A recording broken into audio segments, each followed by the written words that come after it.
Good morning, Big Square Road to Rue.com. It's your morning horn of Z's. Your sip of coffee. Yeah, told you it'd be a big week. Dow is crashing on the open, um, massively overinflated, but so is everything. Again, computer controlled, but they can bring it down 50, 75% with a click of a mouse, as well as support it upwards. It's easier for them to bring it down. All they have to do is let go of the controls, which they never do. They have a design number that today will end at, and then a design number that tomorrow will end at, blah, blah, blah. No such thing as free markets anymore. And it is unlimited, the amount of derivatives they can throw out these. So remember, all the stocks, bonds, commodities, cryptos, they're all derivative. They're all derivatives. Every single one of them. That's how they can rehypothecate them.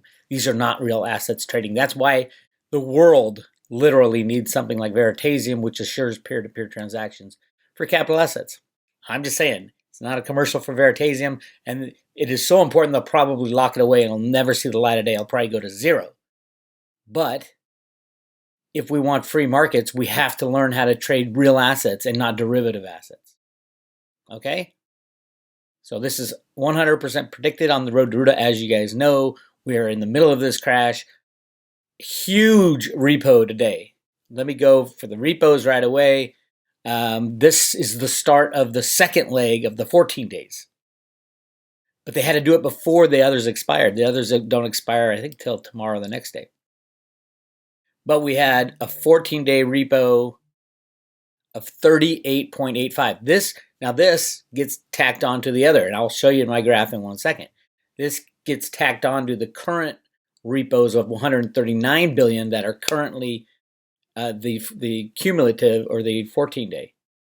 Yeah, the 14 days are at 139. This gets tacked on top of that, and then the original 30 billion will get removed once that expires. So don't worry, don't let it hurt your head. I'll show you in the graph in a second.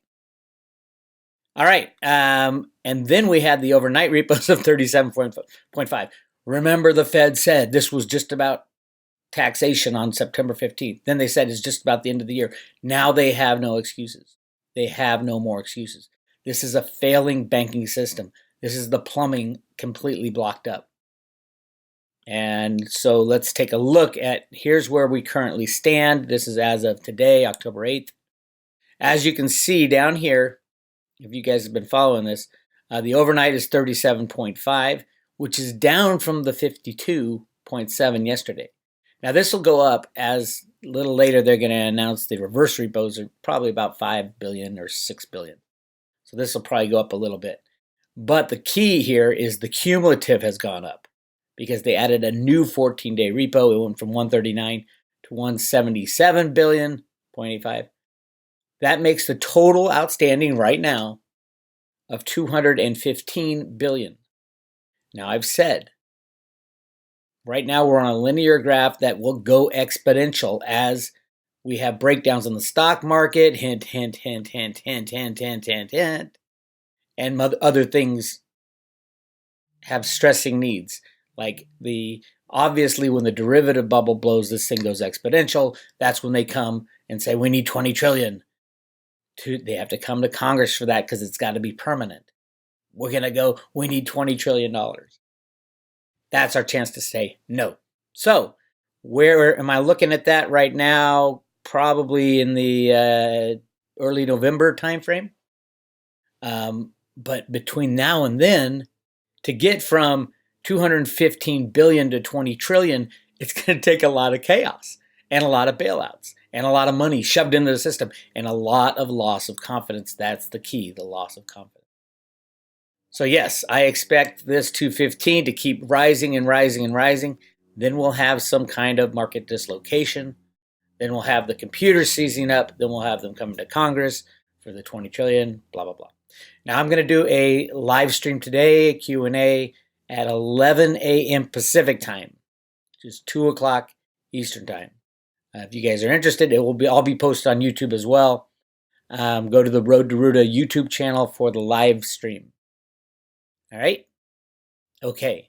Now, This lawsuit, crypto traders lawsuit, claims Bitfinex Tether cost market over $1 trillion. A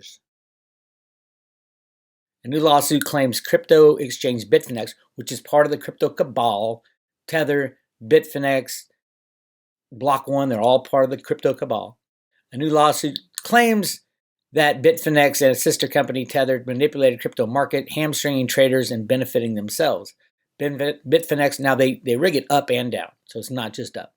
Bitfinex and a number of affiliated entities engaged in deceptive, anti-competitive, and market manipulating prices, resulting in economic damages for the plaintiffs, according to a lawsuit filed Sunday in New York. Notably, the plaintiffs who seek class action status claim the total damages add up to more than $1 trillion.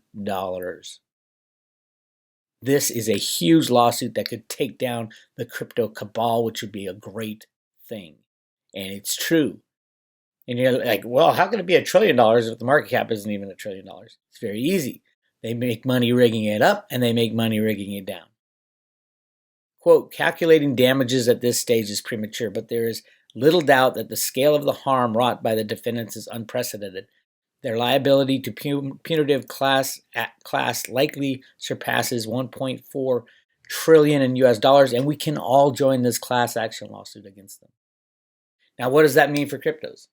No, we don't need these people for cryptos to go up in price. Remember what price is. Price is just the last trade. The market cap is just the last trade times the total float.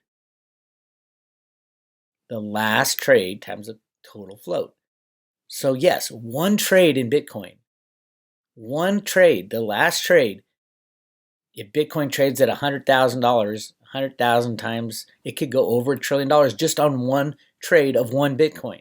The total market cap could go over $1 trillion.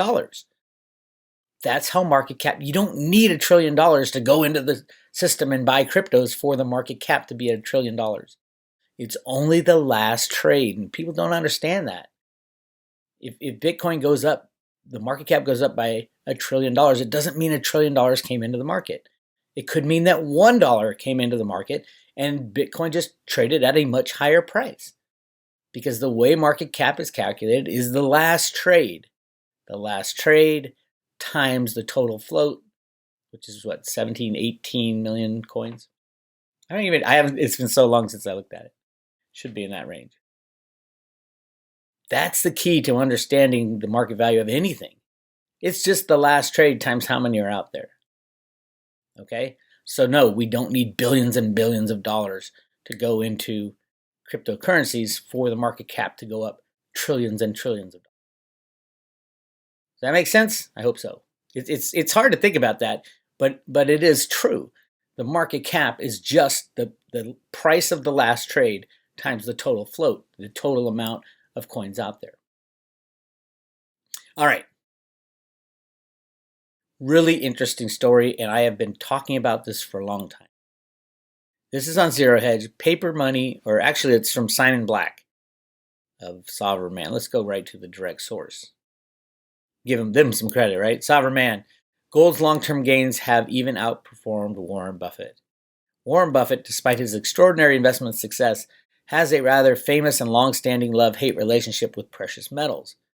Maybe it started with his dad, Congressman Howard Buffett of Nebraska, who, as a staunch advocate of the gold standard, argued to his colleagues on Capitol Hill that paper money systems have always wound up with the collapse and economic chaos.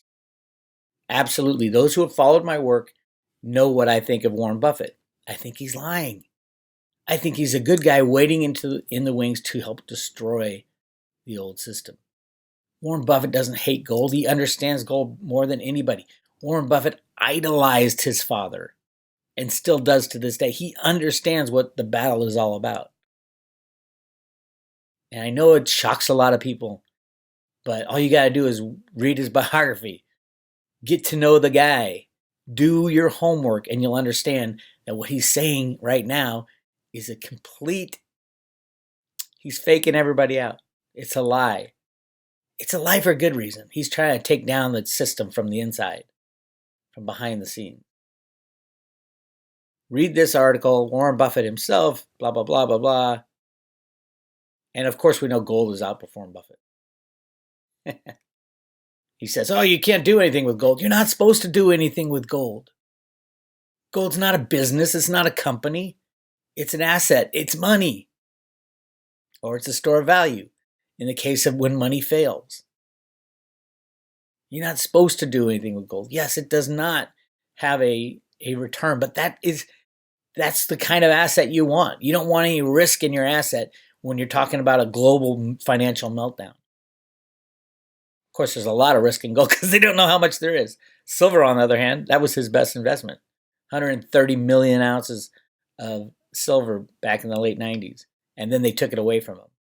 The bad guys took it away from him because they were going to throw him in jail for General Re. I've talked about it a million times on the Road to Ruta. If you want to understand Warren Buffett, go to roadtoruta.com, do a search for Warren Buffett, and you will find out the Road to Ruta take on it. Really interesting for private road members. I've brought this old article back up to the top. It's my analysis of Oz the Great and Powerful, that remake of Wizard of Oz, the fourth or fifth one. That main character is Warren Buffett. And it talks about gold, the secret treasures, the Grand Canyon. All this stuff is in this movie. And if you guys have seen my first analysis of the first mini-series called Special Report, The End of Oz, you guys got to go to the Road to Ruta and just type in Oz, O-Z. Well, see, then you'll get ounces too. So The End of Oz, or Oz the Great and Powerful. And check out my work on this stuff because it's huge and it's correct. So yes, this movie, Oz the Great and Powerful, is all about what's going on right now. Check out the trailer. Kansas is full of good men.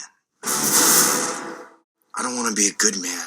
I want to be a great one. You're gonna need this!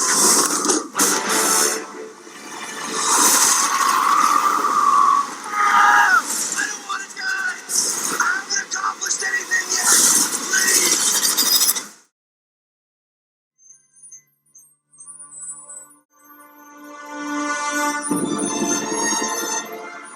Watch the gold. Watch the canyons. Anyway, it's really cool. And watch for the silver. And how is the Wicked Witch finally killed? Of course, with silver.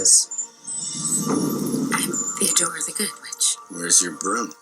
You don't know much about witches, do you? That's the Federal Reserve, the money, all the monetary allegories are in this movie. Full analysis, go to roadtoruta.com. It's on the private road.